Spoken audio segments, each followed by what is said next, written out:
दोस्तों आज का हमारा पहला क्वेश्चन है, निम्न में से कौन संयुक्त राज्य अमेरिका नागरिक अधिकार आंदोलन 1954 1968 के विषय में सही कथन है।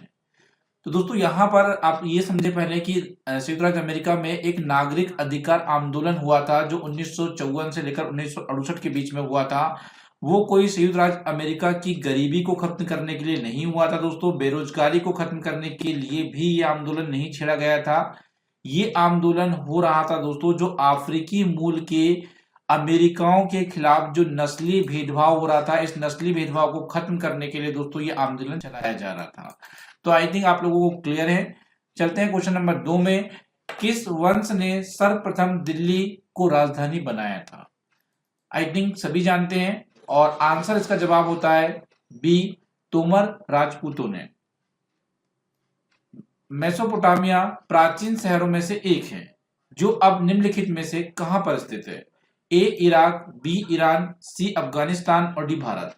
दोस्तों जो मेसोपोटामिया है ये अभी अगर आप देखेंगे तो ये आपको इराक में स्थित है। कहां पर है दोस्तों? इराक में। पानीपत का तीसरी लड़ाई दोस्तों कब लड़ी गई थी? तो पानीपत की अगर तीसरी लड़ाई की आप बात कर रहे हैं दोस्तों तो ये लड़ी गई थी आपकी 1761 में दोस्तों ये पानीपत की लड़ाई लड़ी गई थी। आप लोगों से पूछूंगा ये किन दो लोगों के बीच लड़ी गई थी? तो दोस्तों शाह अब्दाली, कौन? शाह अब्दाली और मराठों के बीच ये लड़ी गई थी। याद रखेंगे सभी लोग, ये बार बार एग्जामिनेशन में पूछ लिया जाता है।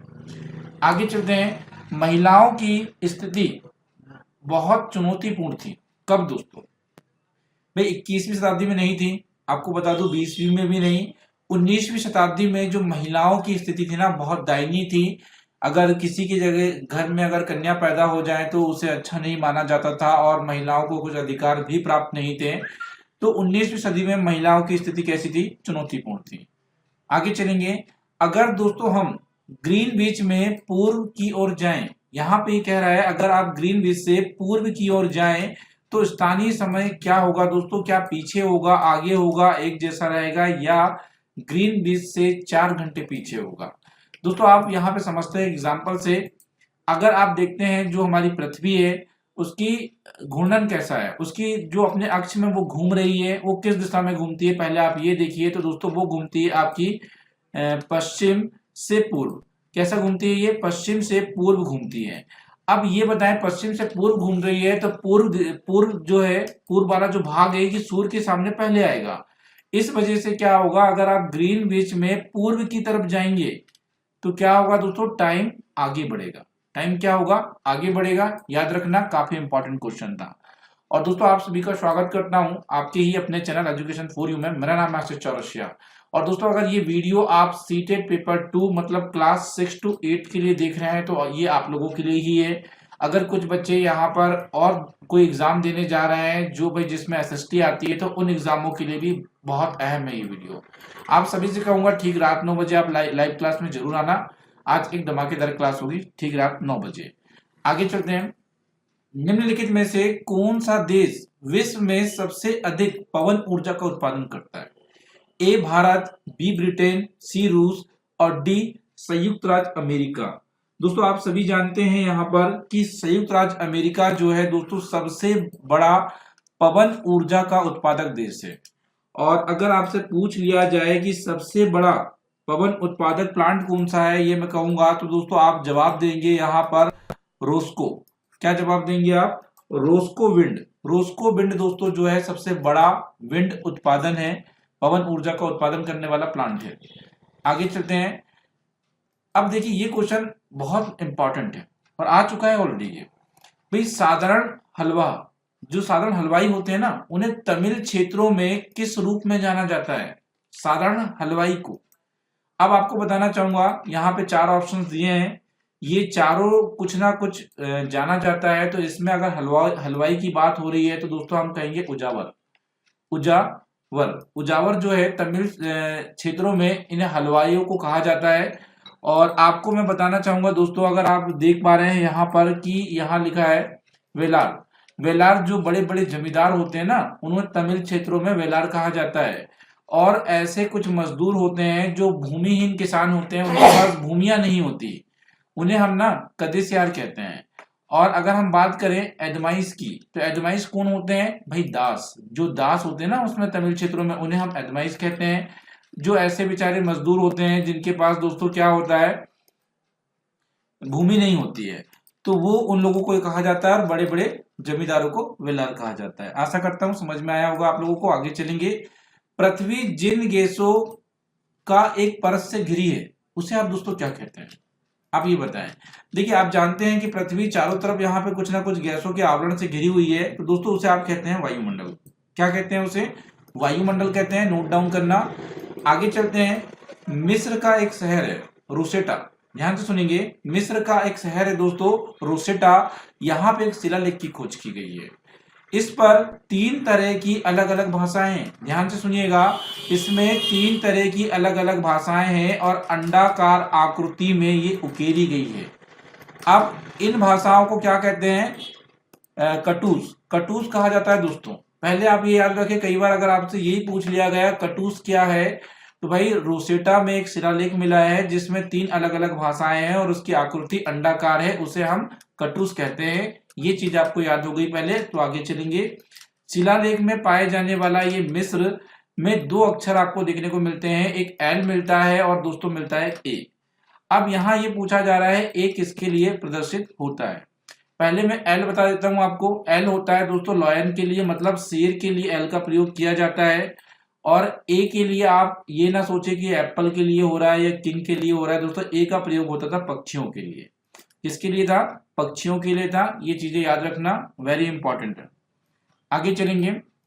निम्न में से कौन सी प्रक्रिया है जो मिट्टी और पानी के मिश्रण को अलग कर सकती है? दोस्तों देखिए, क्लोरीनीकरण के द्वारा मेरे हिसाब से आप मिट्टी और पानी को अलग नहीं कर पाएंगे, इसके द्वारा भी नहीं, इसके भी नहीं। भाई आप ना निस्पंदन जो है इसके द्वारा पानी और मिट्टी के मिश्रण को अलग करते हैं। ये प्रोसेस कैसी होगी? आपने मिट्टी और पानी का मिश्रण रखा, उसे आप बिल्कुल रख दोगे कुछ देर के लिए, ताकि मिट्टी मिट्टी नीचे बैठ जाए और पानी ऊपर रहेगा। और दोस्तों उसे फिर आप दूसरे बर्तन में बिना हिलाए डाल देते हो, जिससे आप पानी और मिट्टी को अलग कर लेते हो।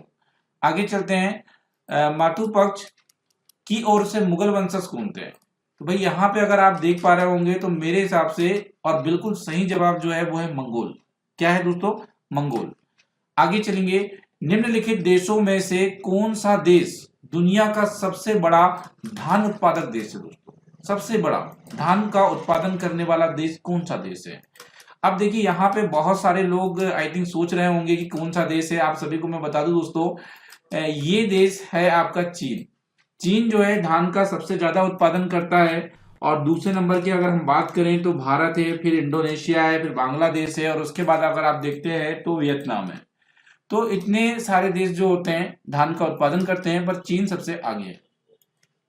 भूविज्ञान ज्यादातर के अध्ययन से संबंधित है।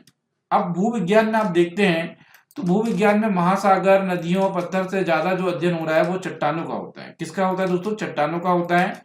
आगे चलेंगे। दिल्ली ब्रिटिश भारत की राजधानी कब बनी थी? भाई 1911 तक तो जो थी वो कोलकाता जो है ये भारत की राजधानी हुआ करती थी।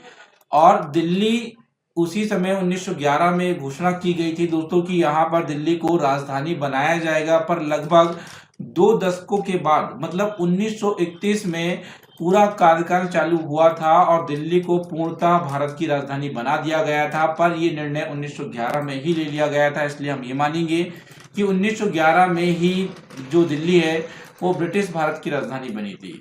और आई थिंक यहाँ पे थोड़ी सी मिसप्रिंट हुई है राइटर के द्वारा, इसलिए ऑप्शन नहीं है, इसलिए मैं टिक नहीं करूंगा, पर आपको आंसर मैंने बता दिया है। भाई किस देश की नीतियों को कौन प्रशासित करता है? देखिए दोस्तों, किसी देश की जो नीतियां है ना, उसको कोई सुप्रीम कोर्ट, प्रधानमंत्री या राष्ट्रपति नहीं, उस देश की जो भी सरकार होती है ना, वो मिलकर उसकी नीतियों को प्रशासित करती है। याद रखिएगा ये। आगे चलते हैं। भाई अगर वीडियो पसंद आया है तो मैं बीच में रुकूंगा, आप लोगों को कहूंगा कि फटाफट आप लोग क्या करें, वीडियो को लाइक कर दें दोस्तों, सभी लोग। आगे चलते हैं। भाई ओजोन परत की कमी के कारण क्या परिणाम हो सकता है? अब देखिए, ओजोन परत की कमी होगी तो ये कह रहे हैं ऑक्सीजन में कमी हो जाएगी, कहना गलत है।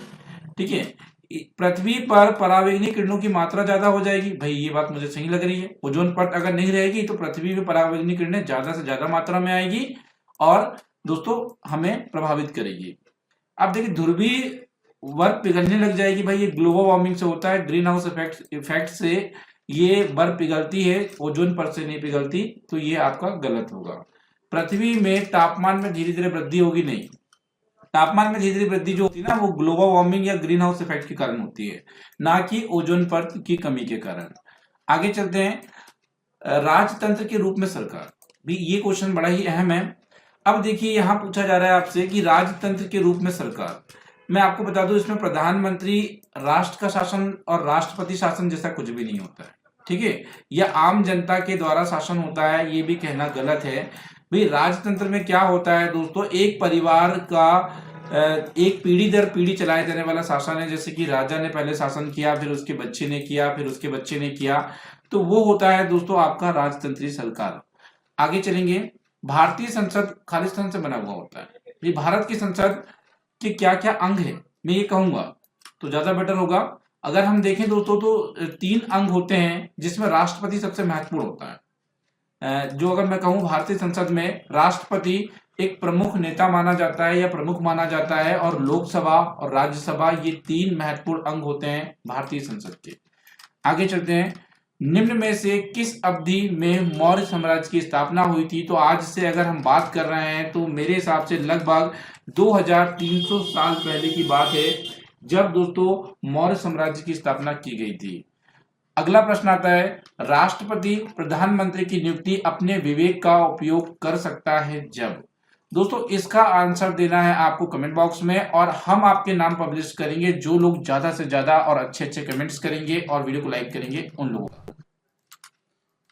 दोस्तों अगर आप देखना चाहते हैं मैथ्स की क्लासेस तो एक हमारा अदर चैनल है इजी है मैथ्स, जिसमें मैं खुद ही पढ़ाता हूं, उसे भी आप जाकर सब्सक्राइब कर लें, क्योंकि दोस्तों आगामी समय में मैथ्स की क्लासेस वहीं पे होगी।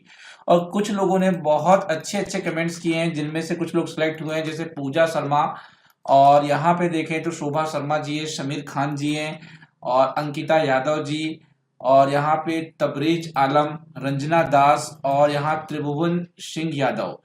देखिए यहाँ पर इसी तरह आप अच्छे अच्छे कमेंट्स करेंगे तो आपके कमेंट्स भी दोस्तों यहाँ पर शामिल होते हैं। जैसे देखिए नारद मुनि जी ने भी बहुत अच्छा कमेंट किया हुआ है, very important question, and thanks करते हैं भाई नारद मुनि जी, आपको भी धन्यवाद। और देखिए यहाँ पे मीनाक्षी जी ने भी बहुत बढ़िया सा जवाब दिया है यहाँ पर, जो मैंने क्वेश्चन पूछा होता हुआ था उनका। तो इसी तरह इस वीडियो में भी जो भी क्वेश्चन पूछे गए हैं उनका जवाब देकर भी आप शामिल हो सकते हैं। चलिए बहुत बहुत धन्यवाद आप सभी का वीडियो देखने के लिए, सभी से मुलाकात करेंगे ठीक रात 9 बजे।